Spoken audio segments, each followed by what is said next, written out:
What industry did you decide to pursue a career in?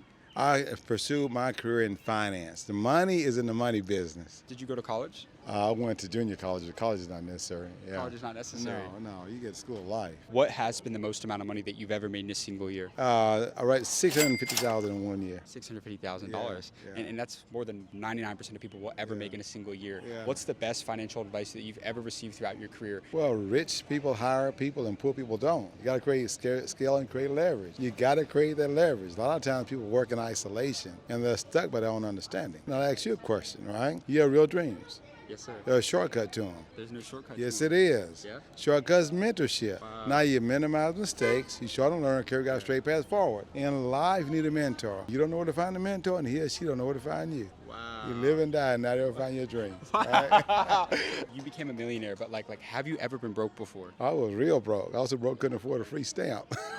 You can fix broke, you can't fix poverty. Poverty is a mindset. Like a lot of folks say, I was broke, but I wasn't poor. You can always fix broke, but you can't fix poverty. What industry did you decide to pursue a career in? The eyeglass and hearing aid industry, What's the most amount of money that you ever made in a single year? $16.7 million. $16.7 million. Uh-huh. And what happened that year that you were able to make over $16 million? American Airlines filed bankruptcy. The American Airlines employees, as you can imagine, aircraft mechanics, baggage handlers, pilots, they work in an environment puts them at risk for hearing loss. And they had a really generous benefit that would buy them the best in hearing help and hearing aids, hearing instruments. And so when American Airlines filed bankruptcy, 13,000 local employees panicked and thought, I had better go use my health insurance while I still have it. Prior to that, the most money we had ever made in a year was about $1.5 million. Right. So this was quite a blessing for us. So we were not wealthy people until this So happened. you literally went from 1 to 16 million in Right, 1 year. right. Excuse me, sir. Quick question for you, man. Is this your G-Wagon? It is. And what do you do for a living out in Dallas to be able to afford a G-Wagon? I'm in the insurance business. How long have you been in the business for? About 15 years. Among yourself and the most highly successful people that you study and know, what is that one trait that they all have in common? They don't take no for an answer. 90% of people, when they're told no, they just kind of say okay and they turn away. The successful people, they find a way to get the yes. Have you ever been broke before? Absolutely. At 29, I moved back home. I didn't have a phone, a checking account, and dead broke. And when you hit rock bottom, there's only one place to go, and that's up. How old are you now? 48. If you were to go back in time and have a conversation with your 20-year-old self, when you were starting from zero, what's the best piece of advice that you would give to your younger self? Stay away from the clubs and the bottle service and all the money. I went through that and wasted a lot of money and time and effort. You're going to have more fun the older you are, having the security and having the flexibility and freedom to do whatever you want. Yeah.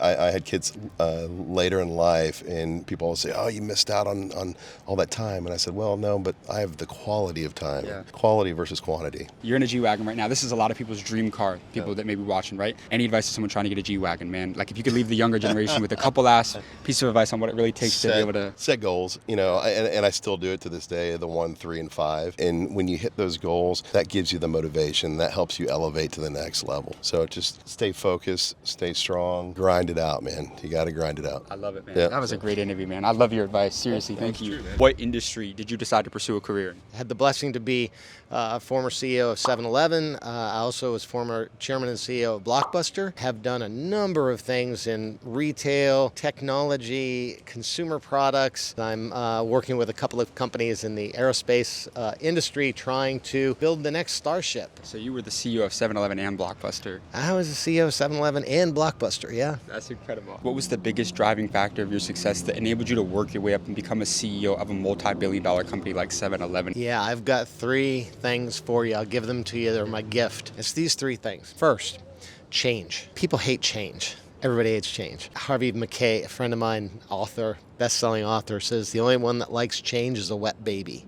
And it's true. People react differently to change, and they like go, I don't want to do this. I don't want to do this. Well, change is reality, and change equals opportunity. So I've coined that expression. CEO is all about change equals opportunity. If you embrace it, you'll see that if I respond to this change and others don't, I'm going to turn that into shareholder value. So change can be positive if you manage it in a positive way. The second is confidence. confidence, because when things change, you lack confidence. You're like, oh no, woe is me. What's going to happen, right? But confidence is all about preparation. So the more you prepare, the more you can win. And the third is about clarity, simplicity. The hardest thing in the world is to keep things simple. So I think it was Michelangelo or somebody that said true elegance is in simplicity. And it's so true. If you can break complex things down into simple solutions, then it will carry you a long way. And what many people lack in the corporate world is that clarity of definition. And clarity comes from both inbound communications, that means listening well, and outbound communications, that means keeping things simple when you explain them. I can't lead if you can't understand. So it's up to me to keep things simple